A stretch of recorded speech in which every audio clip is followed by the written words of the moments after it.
Nobody saw this coming. When I first heard what Princess Anne had done on the morning of July 14th, I had to stop and read it again, because this wasn't a rumor. This wasn't a royal source whispering to a tabloid. This was a formal, documented, constitutional move, submitted directly to the Lord Chamberlain's office, that shut Meghan Markle's return to the royal fold before it ever had a chance to breathe.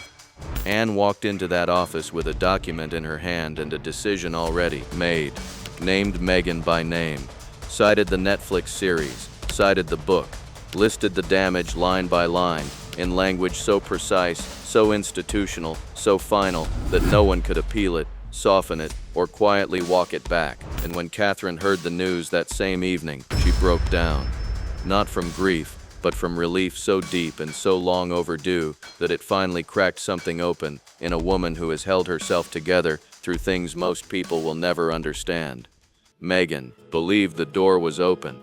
She had been positioning herself for weeks, quietly, carefully, deliberately. Princess Anne just locked it, forever.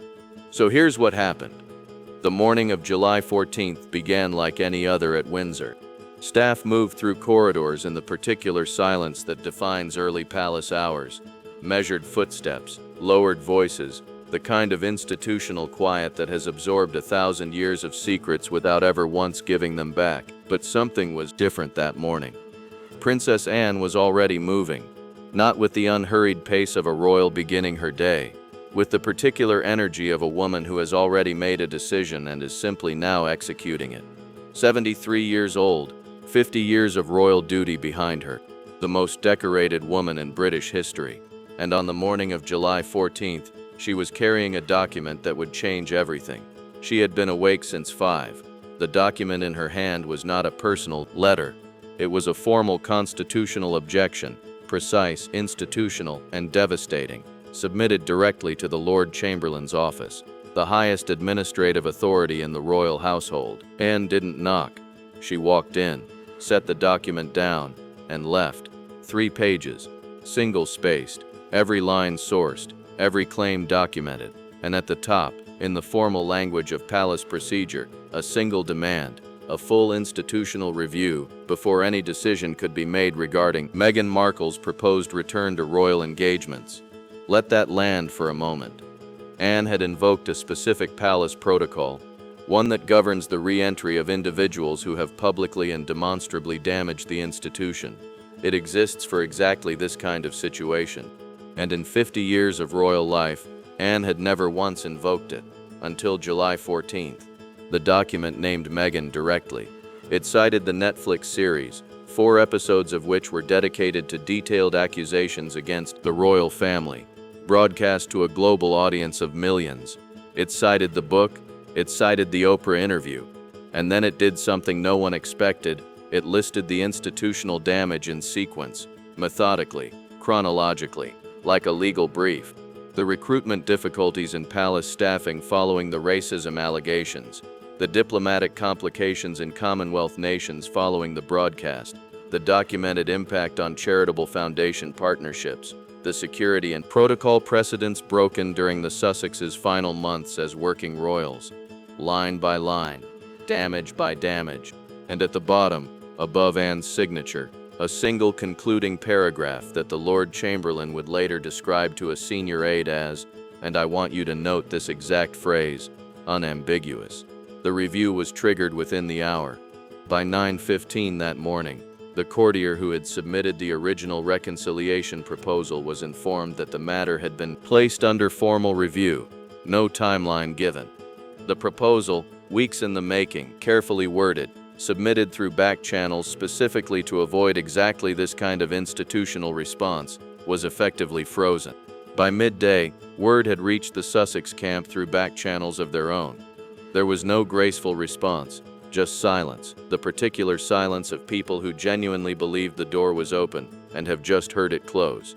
Meghan had been positioning herself for this for months. Quietly, carefully, strategically, she had softened her public profile, pulled back from the most aggressive press appearances, let sympathetic stories circulate about her willingness to rebuild. She had done everything right, by her own calculation. She had simply miscalculated one thing. Princess Anne doesn't operate on calculation, she operates on duty, and on the morning of July 14th, duty was very clear about what needed to happen. To understand what Princess Anne did on the morning of July 14th, you need to understand what she was responding to. Because this didn't begin with Anne. It began 6 weeks earlier, in late May, with a proposal that almost nobody knew existed. A senior courtier, described by palace insiders as someone with long-standing sympathies toward reconciliation, quietly submitted a structured re-entry proposal to the Lord Chamberlain's office. Not through press channels, not through the Sussex communications team, through the internal machinery of the royal household itself, which meant whoever submitted it had access. Real access, the kind that takes years to cultivate. The proposal was carefully worded, deliberately modest in its ask. Meghan would attend a single high-profile charitable engagement alongside senior working royals. One event. No title restoration. No acknowledgement of past tensions in any official capacity. Just presence. Just Meghan, in the room, standing alongside the family she left, visible, photographed, and therefore, in the language of royal optics, partially rehabilitated. A test balloon. A foot in the door. And here is what I need you to understand about that framing. A foot in the door is still a foot in the door. The proposal reached exactly 3 desks. King Charles reviewed it sometime in the first week of June. His response was, characteristically, neither yes nor no, a non-answer so precisely calibrated it could be read as openness by anyone who wanted to read it that way, which is exactly how it was read. Camilla reviewed it next. She said nothing. And in palace language, silence from Camilla on a matter directly concerning Meghan is not neutrality. It is a position. Whether that position was passive acceptance or quiet strategy, nobody around her was entirely sure. But the silence was noted, filed, interpreted. Then the proposal reached Catherine, Princess of Wales, future Queen, the woman who has attended over 230 official engagements in the last 12 months alone, who has rebuilt her public profile following her cancer diagnosis with a discipline and grace that left even her harshest critics without a word to say, who has never, not once, in over a decade of provocation, responded publicly to a single thing Meghan has said about her. Catherine read the proposal on the morning of June 9th. Then she read it again, and then she went quiet for 72 hours. Now, people close to Catherine have described those 72 hours in terms that are worth paying attention to. This was not the quiet of indecision. This was not the quiet of someone unsure what they thought. This was the quiet of someone who knew exactly what they thought and was choosing very carefully how to respond.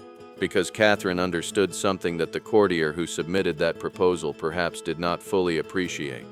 This was never just about one event. One event becomes a precedent. A precedent becomes an expectation. An expectation becomes a pattern. And a pattern in the royal household becomes policy. Catherine had watched this institution operate long enough to know that the foot in the door is never really about the foot. It is about what comes through after it. She had been here before, not with a proposal, but with the slow, incremental erosion of something she had worked for years to protect, her family's stability, her children's normalcy, the dignity of a role she took on at enormous personal cost. She was not going to watch it happen again. But before Catherine could formally respond, before her 72 hours of quiet produced the written reply she was carefully, deliberately composing, something happened that she did not expect. Someone moved first. Not a courtier, not a communications secretary, not a carefully worded palace statement designed to close the matter without creating headlines. Princess Anne, 73 years old, the Princess Royal, the woman who has carried out more official engagements than any other member of the royal family for the better part of 3 decades, who rode in the 1976 Olympics, who survived a kidnapping attempt in 1974 and told her attacker, with complete composure, that he was simply going to have to try harder. That woman looked at the same proposal Catherine had been quietly agonizing over for 72 hours, and she didn't agonize. She picked up her pen. The formal constitutional objection Anne submitted to the Lord Chamberlain's office on July 14th wasn't written in anger. That is the detail people miss when they first hear this story. There was no emotion in it, no personal language, No sense of a woman settling a score or protecting a favorite or acting out of anything other than a clear, cold assessment of institutional duty. That is what made it so powerful. Anger can be dismissed, grievance can be reframed, but duty cannot be dismissed. Protocol cannot be reframed. And a 3-page constitutional objection, sourced and documented and submitted through the correct institutional channels by the most senior working royal in the British monarchy, cannot be quietly set aside by anyone. Anne had invoked a protocol that most people inside the palace knew existed but had never seen used. A specific procedural framework governing the re-entry of individuals who have publicly and verifiably compromised the institution they were once part of. It was written into palace administrative code decades ago. It has sat there, largely theoretical, for most of living memory. Until July 14th, it had never needed to be used. Anne used it, and the moment she did, the reconciliation proposal, 6 weeks in the making, carefully constructed, submitted through channels specifically chosen to avoid exactly this kind of response, was over, not paused, not delayed, not sent back for revision, over. The Lord Chamberlain's office triggered the formal review within the hour. By 9:15 that morning, the courtier who submitted the proposal had been informed. By midday, the Sussex camp knew through back channels, and by that same evening, in a private office at Windsor Castle, Catherine received the news. When Catherine heard the news that evening, she was alone. Not entirely alone, there was someone with her, someone she trusts in the particular way you only trust people who have seen you at your worst and stayed anyway. But in the way that matters, in the way that the moment required, she was alone with everything she had been carrying. And what she had been carrying was heavy. I want to take you back, not in June, not to the proposal. Further than that. Because to understand why Catherine broke down on the evening of July 14th, you need to understand what she has absorbed, quietly, without complaint, without a single public word, over the course of the last 6 years. It began with the Oprah interview, March 2021, 149 minutes, broadcast to 17 million people in the United States alone. And somewhere in those 149 minutes, a claim that Catherine, then Duchess of Cambridge, mother of 3, a woman who had spent a decade building credibility through relentless, unglamorous public service, had made Meghan cry during a bridesmaid dress fitting. Catherine said nothing. Not a statement, not a clarification through a spokesperson, not a quiet briefing to a sympathetic journalist. Nothing.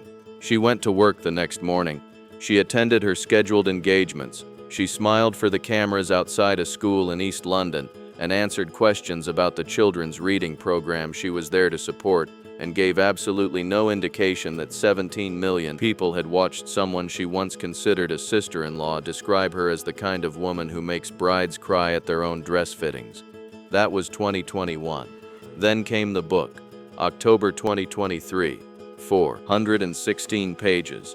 A detailed, sourced, or claimed to be sourced account of life inside the royal family that dedicated significant portions of its narrative to Catherine specifically, her parenting, her relationship with Harry, her supposed coldness, her alleged role in the rift that split the family publicly and permanently. Catherine said nothing.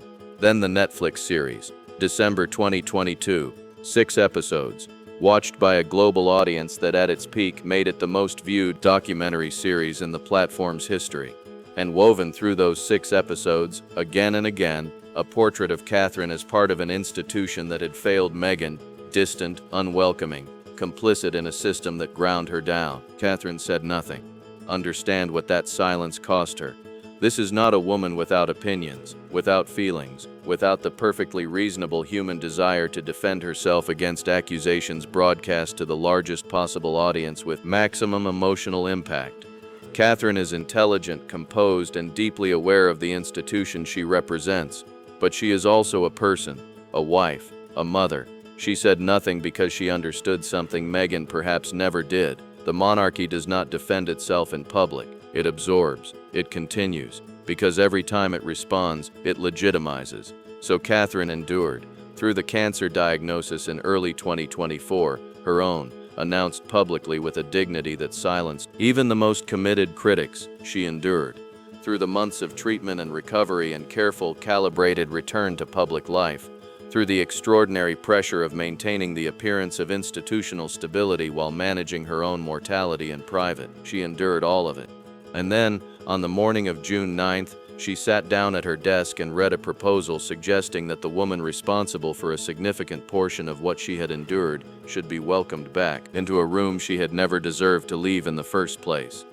72 hours of quiet. People close to Catherine have since described those 72 hours with a particular kind of care, the care of people who are watching someone they love hold something very heavy and choose, very deliberately, how to set it down. She was writing her response, carefully, in the measured institutional language that palace correspondence requires, making her case not as a wounded person but as a future queen, through protocol, through precedent, through the machinery of an institution she has spent 15 years learning to operate from the inside. She was almost done. And then Anne moved first. When the aide came to her private office that evening, the evening of July 14th, hours after Anne's constitutional objection had already frozen the proposal, triggered the formal review, and effectively ended the matter, Catherine listened to the full account in silence. Then she asked one question, a single question, quietly, to the person standing in front of her. She did it on her own? Yes, without being asked, without coordinating with Catherine's office, without any prior discussion. Anne had looked at the same proposal, reached the same conclusion, and acted, alone, formally, and with the full weight of 50 years of institutional authority behind her. Catherine didn't respond after that. She turned toward the window, and she cried.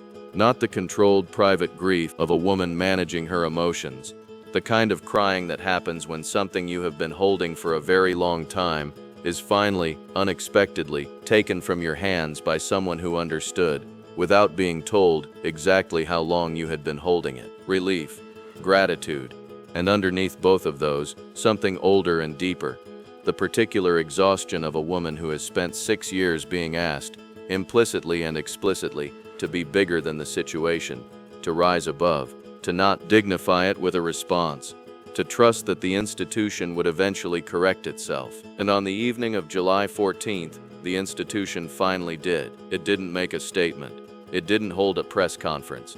It didn't brief a sympathetic journalist or issue a carefully worded acknowledgement through official channels.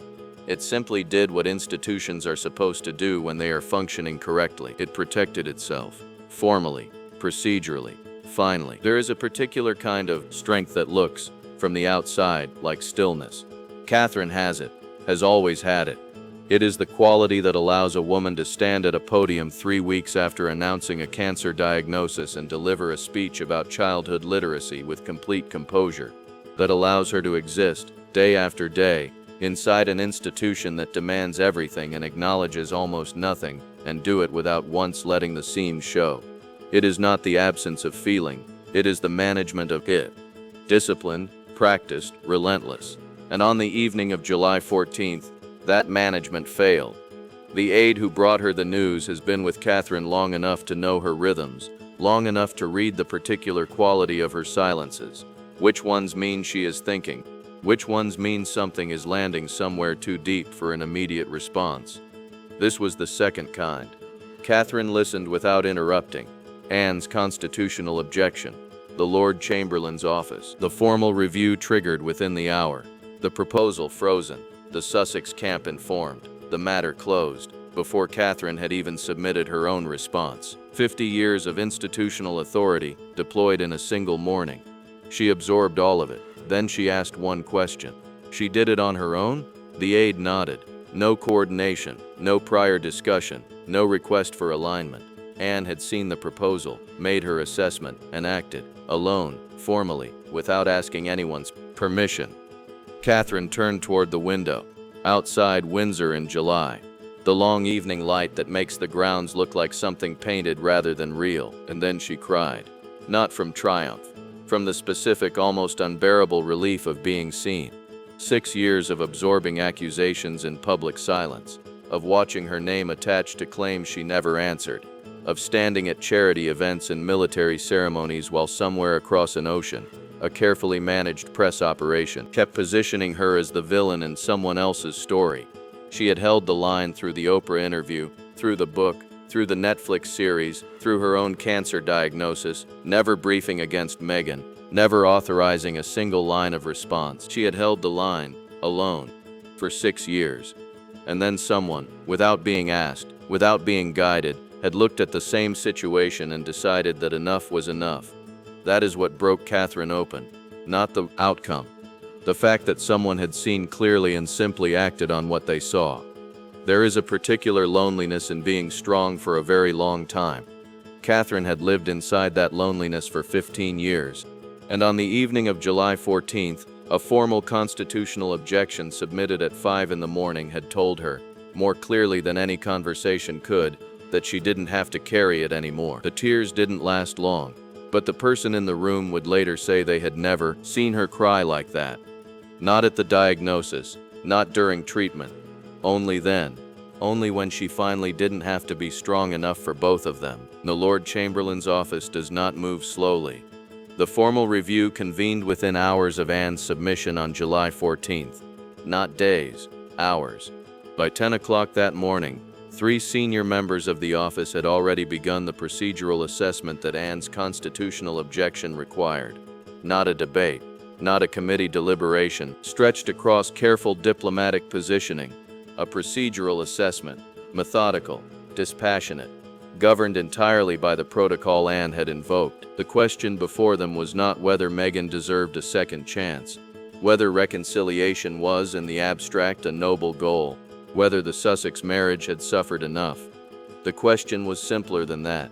Had the individual named in this proposal publicly and demonstrably damaged the institution she was now seeking re-entry to? They had the Netflix series, they had the book, they had the Oprah interview, they had 4 years of carefully archived evidence that the Lord Chamberlain's office had been quietly accumulating since January 2020.